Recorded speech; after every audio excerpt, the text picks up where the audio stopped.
அனைவருக்கும் வணக்கம். தமிழக்கண்ணன் அதிகாரம் 24 புகழ் ஈதல் இசைப்பட வாழ்தல் அதுவல்லது ஊதியம் இல்லை உயிருக்கு உரைப்பவை எல்லாம் உறப்பார்க்கின்ற ஈவார் மேல் நிற்கும் புகழ் ஒன்று உலகத்தை உயர்ந்த புகழல்லால் கொன்றாது நிற்பதொன்று ஏழு நிலவரை நீர்புகழ் ஆற்றேன் நிலவரை போற்றாது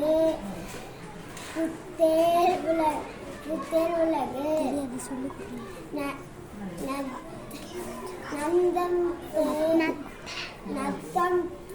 நத்தம் சேர்க்கேடும் உள்ளதாகும்